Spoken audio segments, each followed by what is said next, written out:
All right, here we go. Yo, yo, yo, what up, though? I got podcast royalty in the building right now, man. I'll say you the Detroit sensation, man. Kid L, what up, though? I appreciate that, man. What's going on with y'all, man? Not much, man. You know, hey, man, yo, I feel like, man, your momentum is crazy right now. Are you working with a team? Like, is it just you doing everything, or you got editors, you got camera? I'm trying to figure out so I can kind of catch up. Oh, yeah. So the person who shoots our productions is Icewear Visuals. He shoots all of the productions that I do and like anything outside of the podcast too. Other than that, we have some people who do some editing stuff for us as well. Okay. Yeah. No, so tell me, like, how did you get into the media space? Because I feel like from here, the only people I knew that like really did podcasts or interviews was Lando, Hip Hop Lab. I know Joseph McFashion, he was doing some interviews here and there. Joe Magazine, yeah. Yeah. You just came out of nowhere to me. How long you been into the podcast game? Oh, podcasting. I mean, if you're talking about me in particular, I was making a reputation and a name for myself way before that. But that came about 2020.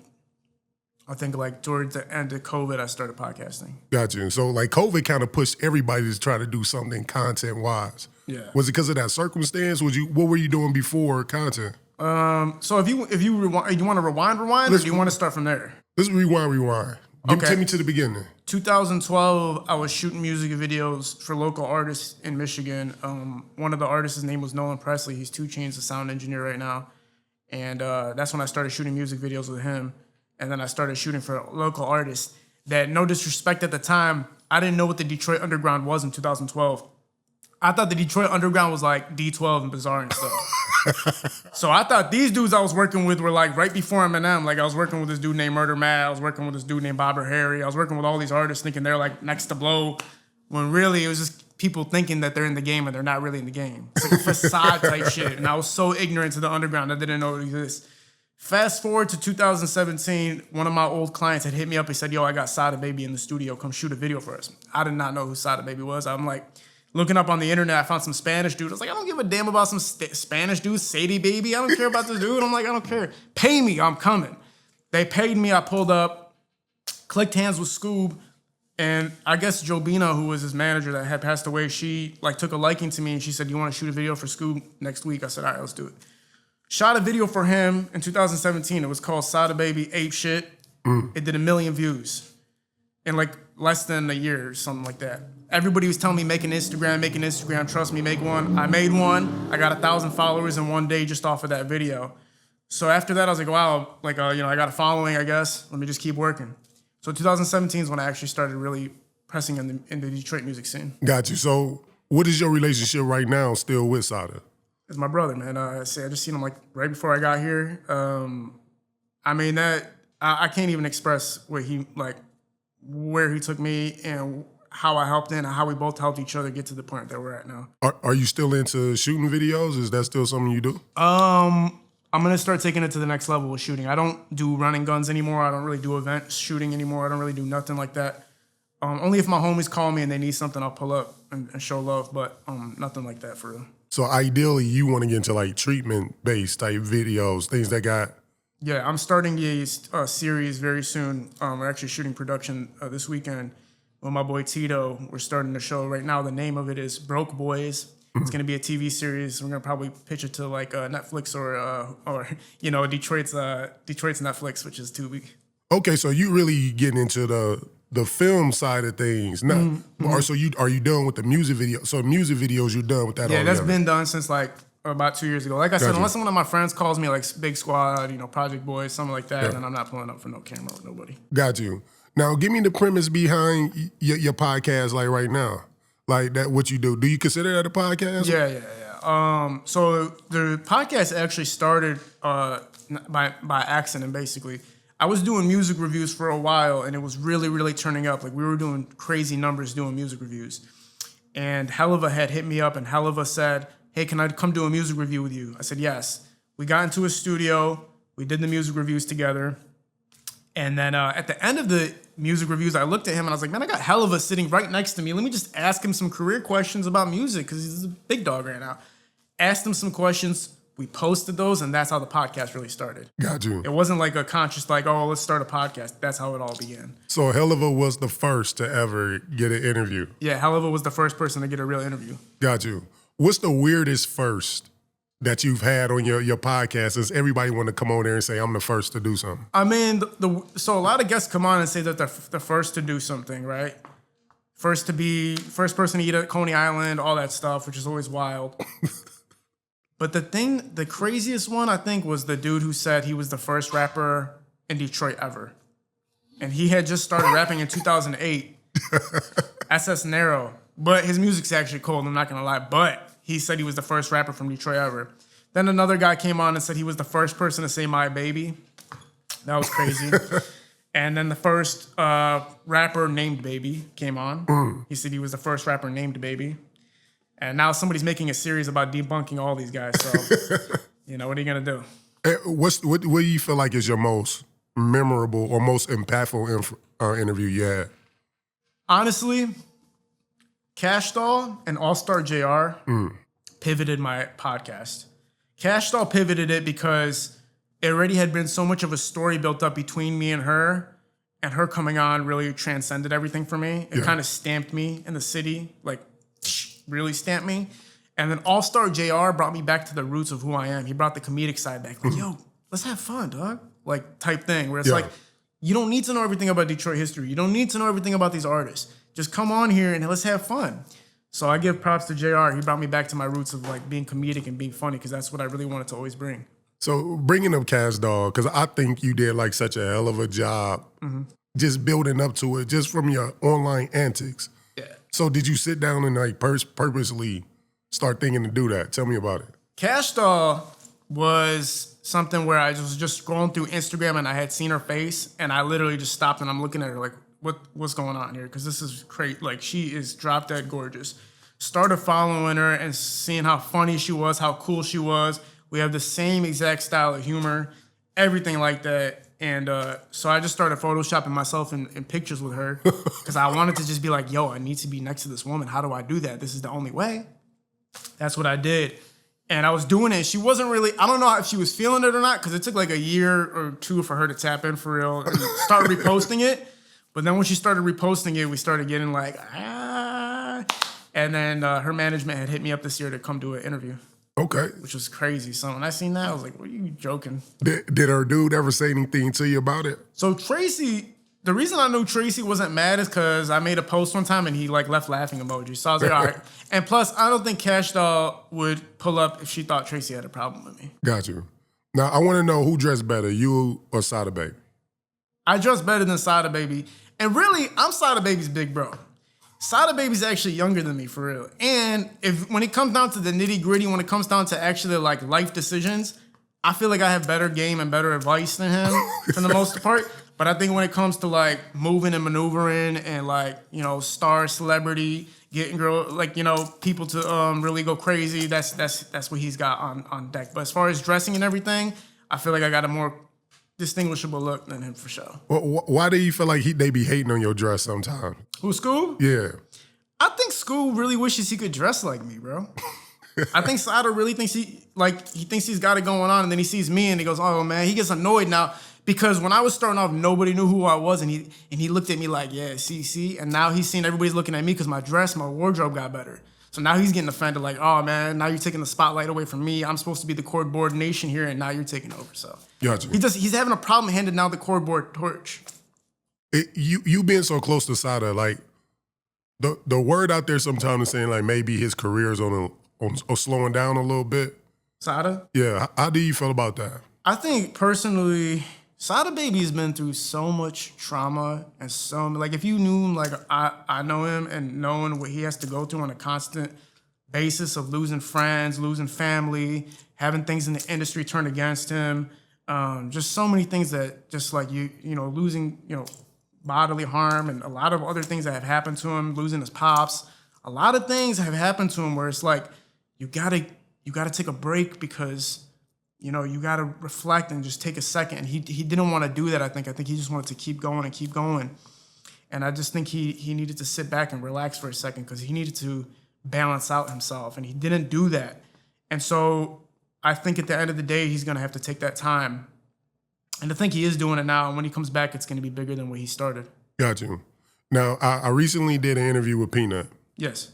And Peanut talked about KashDoll, and he talked about Vezzo. Yeah. Have you interviewed Vezzo yet? No, I don't think Vezzo likes me. Yeah, I don't think he likes me. Because I've heard from multiple people he doesn't like me. Okay. Yeah. Why don't he like you? I think a lot of people think I'm a culture vulture.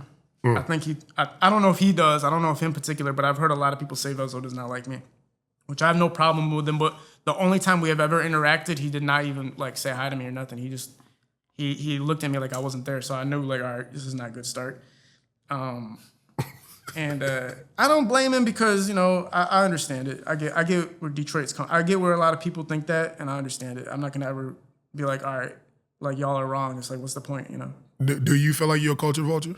I don't even know. I don't really know what it means, but I'll tell you this. There's a lot of people who do stuff in the city and it does no benefit for nobody but themselves. And I never did that. I feel like what I'm doing is I really give people chances and opportunities, and I've lost a lot of money doing this. Like a lot of money and a lot of time, and I put myself in very dangerous circumstances, and it was all because of the love of entertainment and nothing else but that. Got you. Do you feel like media is more important than DJs right now when it comes to breaking music? Social media versus DJs? Or content creators, like bloggers and things of that nature? I think DJs are going off of what they're hearing. Everybody else is going crazy off of. I don't think DJs are really going off what they believe in as much as what they think everybody else wants to hear as much anymore. It's hard for them to take the risk because your job as a DJ is to make sure everybody's bouncing and bobbing their heads to the music and going wild and pulling up. So you don't want to take that many risks right now as a DJ. So I think content creators are the ones who are giving the landscape for everybody else to build off of. Got you. I'm going to put you on the spot right here, man. Kid L's top 5 Detroit artists right now. My top favorite artists right now in Detroit. In Detroit. Without lying, damn. Yep, don't Without lie. capping, without like making my friends feel better about themselves. Yep. I listen to Sada Baby, number one, obviously. Yeah. I listen to Jug Harden. I listen to Eminem, obviously. Okay. That's easy money. I listen to T. And I listen to miscellaneous artists that nobody knows about, and I just listen to singles from them. Like they just have 1, 2, 3 songs here, KashDoll, stuff like that. Artists, you know, that don't have a name yet, but I listen to them singularly. Okay, who your top 3 that's on the rise, like up and coming, to look out for? I know Babyface is gonna blow up. Yeah. I know for sure Babyface is gonna blow up. Skilla Baby's gonna go way bigger than where he is now. He's already pretty big, but he's gonna get way bigger. And I think, who's the last person that I really think is gonna pop off? Babytron's gonna be huge. Babytron's gonna be bigger than Babytron might be like what Eminem was in 2000. You think that big? I think Babytron's gonna be, because I think Babytron's not even. I think he's, you know how iPhones, like they already know what their next 5 models are gonna be. Yeah. I think that's what Babytron's doing. I think he's like, let me see how long I can ride this out and build a million fan base, and then once I hit that million, I'm gonna show you something else. Okay. I ain't mad at that. So here go my last one on this. I'm putting on the spot. Yeah. Who is the most talented artist in Detroit? The most talented artist in Detroit. I'm gonna have to give it to Sada Baby again. Sada. I'm gonna have to. Yeah, because I mean that's mostly what I'm familiar with, so I'm gonna go off of that. His versatility is insane, bro. If you listen to his music, he has music that nobody's even heard that I've heard of, and I'm like, this is insane. And I think he's just being patient right now. So what's his superpower? What do you feel like is Sada's superpower as an artist? I think his energy. And his intellect and his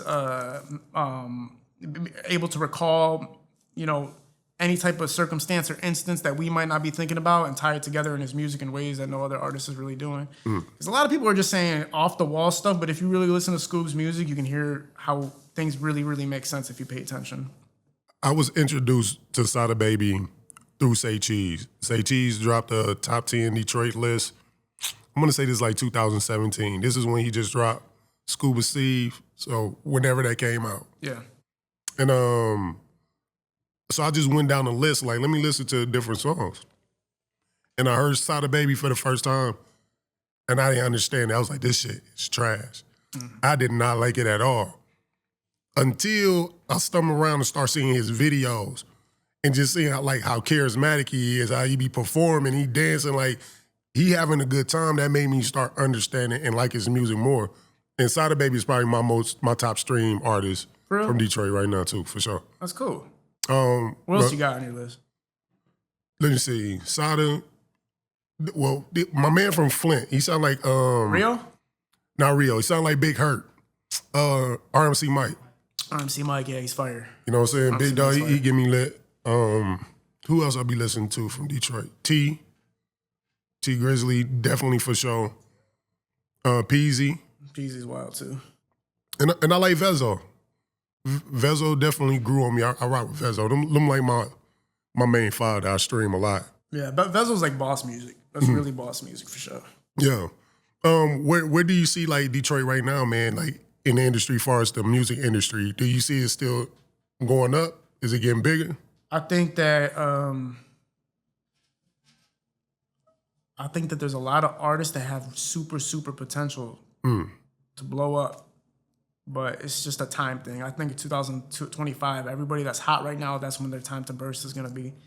I don't think anybody's gonna burst in the next couple of years. I think 2025 is the year. 2025. I think everybody who's already made it, this is kind of the end of their wave, and people who are getting to the top, they won't see it until 2025. You know, Certified Neat kind of said that earlier. I interviewed him earlier today.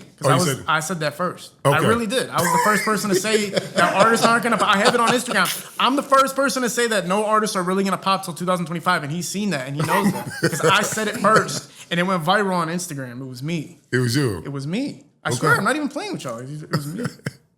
But he was saying, like, because I asked him about Sada, like, do you feel like it's a career on a decline or slowing down? And he was just like, man, Sada is older. You know what I'm saying? He's made his way.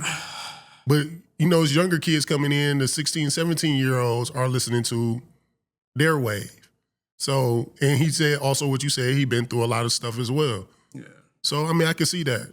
Sada is, what I wish he would have done, I wish when things were going wild in his life, first of all, when he lost his Instagram, that was a huge blow too. People gotta remember that. He was hitting like 1.3 million. I texted him the day before he lost it. I'm like, Scoop, take that down. But one thing you gotta give it up to Scoop is if he has a thought, man, he's going to say whatever is on his mind. He's going to say it. And I love the boy, and I'll be telling him, like, Scoop, trust me on this one. Don't do this. And he would do it. And I admire him for that on one end, because it's like, some people aren't brave enough to do that. But on another end, it's like, you got so many bigger things to do than worry about that. So what I wish he would have done, let's say he didn't get his Instagram deleted, then I wish he would have just went OG mode and pressed. Fire photos, vacation photos, track here or there. Just chill, OG style, bang out some stuff. Now, when he did lose his Instagram, what I wish he'd have done is lay low for like a couple months and then just post fire photos.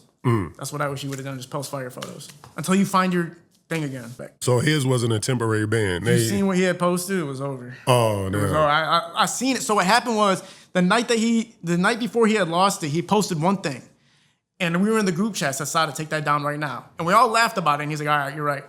And then 2 minutes later, he posted a thing way crazier than that, what he had just said. And I said, Scoop, no. And he's like, I got this blood. And I was like, oh, man. Like, all right. And then the next day, it was gone. Literally, I was devastated. Because just like, I seen him from like, you know, from trying to make it to making it. And that's a big deal, bro. Do you think Sada should jump into content creating? No, man. I think I need to go on vacation, man. Just go chill out, man. Just stay away from it. Because he needs to his energy is always great in person, but I think he's like, first of all, he put Skilla was coming up with Sada, right? Yeah. And he gave I don't know if you want to call it pass the torch to Skilla. I'm not going to say that because I'm not going to put words or anything, but he really, really gave up his platform for Skilla in a way. Like, I don't see many artists doing what he did where he's like, yo, Skilla's with me, and posting him in every picture, posting Skilla by himself, giving up the crowd to Skilla, doing all this because Skilla's super talented and deserves it.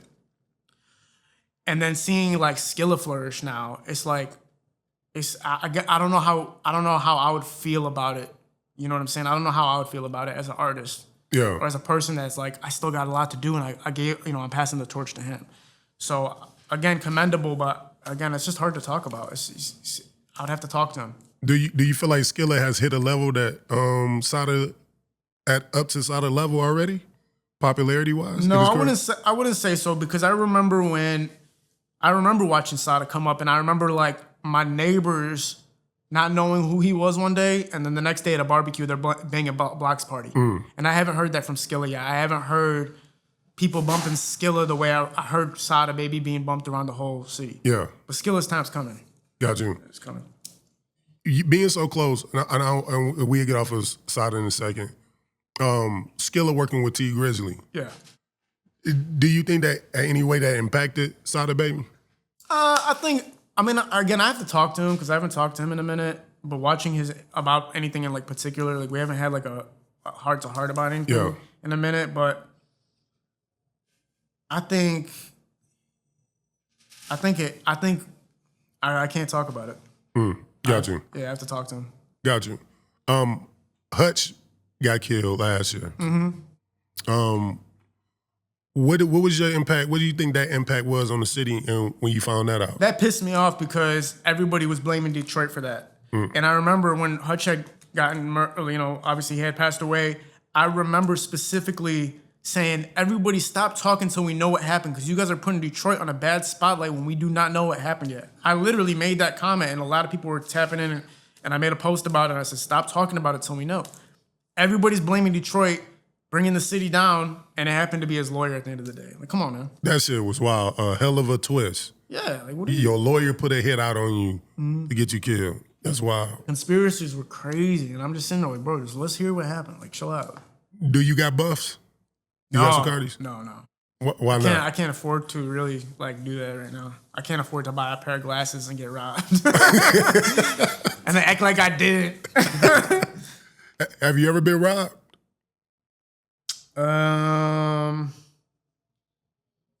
Technically, yeah. Yeah. Explain it. Give me the story. I can't talk about it. You can't talk about it? No, I can't talk about it. Okay. I've technically been robbed.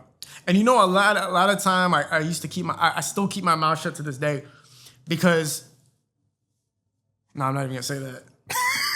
I'll say this, that some people love me so much that when stuff happens to me, I don't say nothing, because I know what they'll do, and I'll never put anybody in any situation because of me, no matter what it is. And I've been in some serious shit, like shit where my life was on the line, and I still didn't call nobody.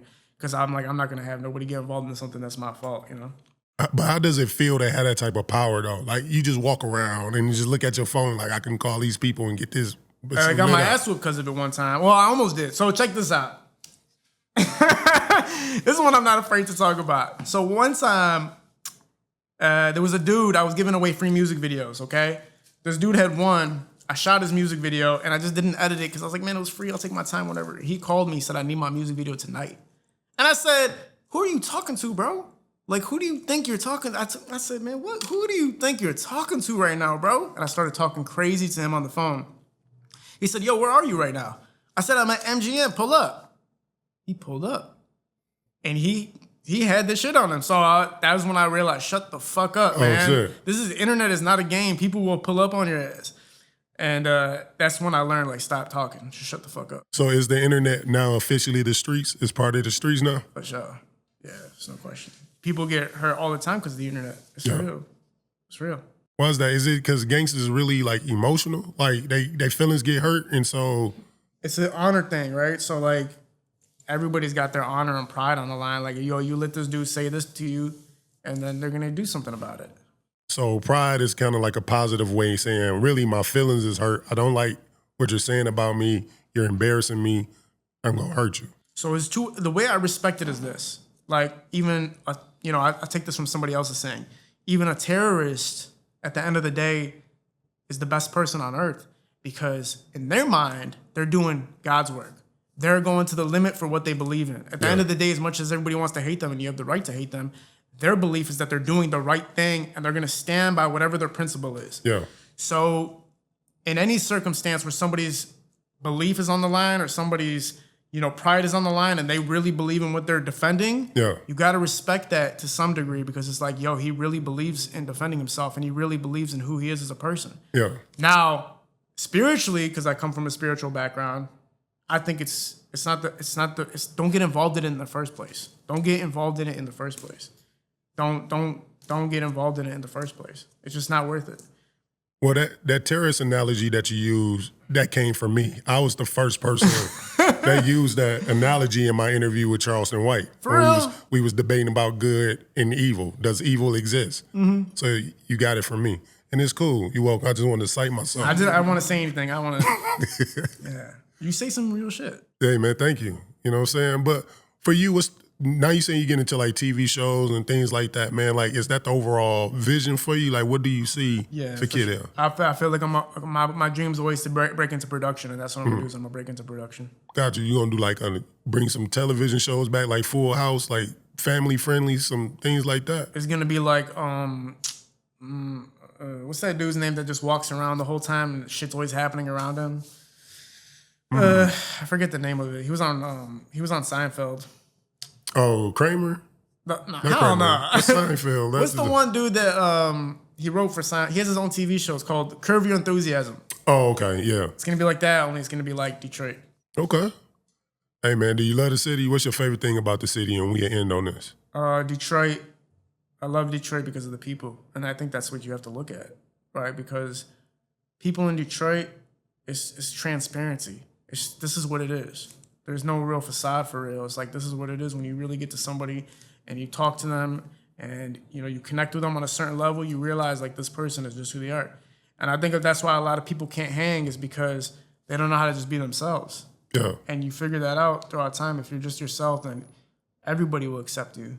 That's why Detroit's so respected is because they stay genuine at all times. Hey, man, well, I'll tell you what, Kid L, man, I'm a fan. Thank you for pulling up on me on the Mogul. Appreciate you, bro. This is awesome. Maybe I can be the first to be on the show that, I don't know, I'll figure out some shit. Interviewing me? Yeah. Yeah, there we go. We already found it. I don't do interviews anymore, so this is and I know I'm nobody to say that, but I do not do interviews because you guys suck. Motherfuckers, all these podcasts are terrible, man. I've done like 9 or 10 podcasts and I didn't see the footage from them. The microphones weren't working in some of them. The camera angles are fucked up. Y'all don't know how to use Instagram right? Like, all right, man, come on, get real. Like, what are y'all doing with y'all podcasting for no reason? Like, what's even the point? Y'all are charging people to come do podcasts and, there's no microphone connection to the camera or to the computer or to anything. It's literally just like there for no reason. And then they take forever to release it. By the time I had a goatee. By the time he had released the podcast, I had a full-grown beard. Like, what are you doing, son?